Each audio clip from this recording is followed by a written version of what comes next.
പ്രിയമുള്ളവരെ, ഞാൻ ഹരീഷ് ആർ നമ്പൂതിരിപ്പാട്. ചില സ്ഥാനാർത്ഥികൾ തിരഞ്ഞെടുപ്പ് വാഗ്ദാന തള്ളുകളുമായി നമുക്കരികിൽ വരുന്നുണ്ടാവും. ചിലർ കൃത്യമായ കാര്യങ്ങൾ പഠിച്ച് വികസനത്തിന് വേണ്ടി ശ്രമിക്കുന്നവരുമാകും. സത്യസന്ധരെ, നന്മയുള്ളവരെ തിരിച്ചറിയുക. ഒരു കഥ കേൾക്കൂ. ആൻ്റപ്പൻ്റെ തള്ള്. ഗ്രാമപഞ്ചായത്ത് തെരഞ്ഞെടുപ്പ് അടുത്തെത്തിയപ്പോൾ ഓരോ കോണിലും പോസ്റ്ററുകളും ബാനറുകളും സഹിതം എല്ലായിടത്തും ഉത്സവ അന്തരീക്ഷമായി. ആ സമയത്ത് വെള്ളയും ധരിച്ച് ചുണ്ടിലൊരു പുഞ്ചിരിയുമായി ആൻ്റപ്പൻ ചേട്ടൻ വോട്ടു തേടി നാട്ടിലിറങ്ങി. ചങ്ങാതിയുടെ പൊതുയോഗം മൈതാനിയിൽ ആരംഭിച്ചു.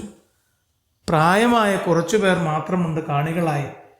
ആൻ്റപ്പൻ ചേട്ടൻ്റെ രസകരമായ പ്രസംഗം കേൾക്കാൻ അവർക്കിഷ്ടമാണ്. ആൻ്റപ്പൻ ശ്വാസം വലിച്ച് കൈ ഉയർത്തി പറഞ്ഞു തുടങ്ങി. പ്രിയപ്പെട്ട നാട്ടുകാരെ, ഞാൻ നൽകുന്ന വാഗ്ദാനങ്ങൾ കേട്ടാൽ നിങ്ങൾ ഞെട്ടും.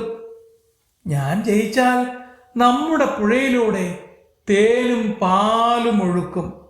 രാവിലെ പാലും വൈകുന്നേരം തേനുമാണ് ഒഴുക്കുക. ജനക്കൂട്ടത്തിൽ നിന്ന് ആരോ ചിരിച്ചു. അപ്പ ചേട്ടാ, ചായക്ക് പുഴയിൽ നിന്ന് നേരെ പാലെടുക്കാം അല്ലേ? ആൻ്റപ്പൻ ആവേശമായി. അതേടോ, അതാണ് എൻ്റെ ആശയം. അയാൾ തുടർന്നു. തെരുവു നായ്ക്കളുടെ ശല്യം അകറ്റാനുള്ള പ്രത്യേക സെൽ രൂപീകരിക്കും. അതിനുവേണ്ടി ഒരു ഫോൺ നമ്പർ തന്നെ ഉണ്ടായിരിക്കും. നമ്പറിൽ വിളിച്ചു പറഞ്ഞാൽ നിമിഷങ്ങൾക്കുള്ളിൽ വന്ന് നായ്ക്കളെ പിടിച്ചുകൊണ്ടു പോകും. ആഹാ, മെമ്പർ പട്ടിപിടുത്തവും തുടങ്ങാൻ പോവുകയാണല്ലേ? ഒരു വിരുദ്ധൻ വിളിച്ചു ചോദിച്ചു. ഞാൻ പഞ്ചായത്ത് പ്രസിഡന്റായാൽ സ്കൂൾ കുട്ടികളുടെ ഹോംവർക്ക് അവസാനിപ്പിക്കും. അനാവശ്യമായി രക്ഷിതാക്കളെ കഷ്ടപ്പെടുത്തില്ല.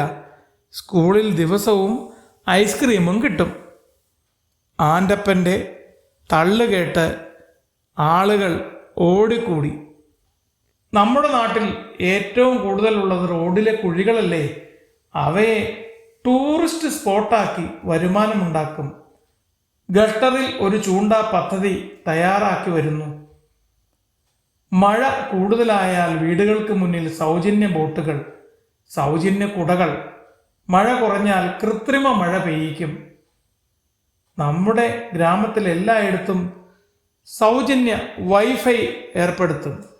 ഇതൊക്കെ കേട്ട് ജനങ്ങൾ കൈയടിച്ച് ചിരിച്ചു. ആൻ്റപ്പൻ ചേട്ടൻ്റെ കൂടെ പ്രചാരണത്തിന് നടന്നിരുന്ന കുട്ടപ്പൻ ചേട്ടൻ ചോദിച്ചു, ചേട്ടോ, ഇതെല്ലാം സത്യമാണോ? ആൻ്റപ്പൻ പുഞ്ചിരിച്ചു. ചങ്ങാതി, വാഗ്ദാനം കേൾക്കുമ്പോൾ ജനം സന്തോഷിക്കും. ചിലരൊക്കെ വിശ്വസിക്കും, ചിലർ വോട്ട് ചെയ്യും, ചിലരെന്തു പറഞ്ഞാലും വിശ്വസിക്കില്ല.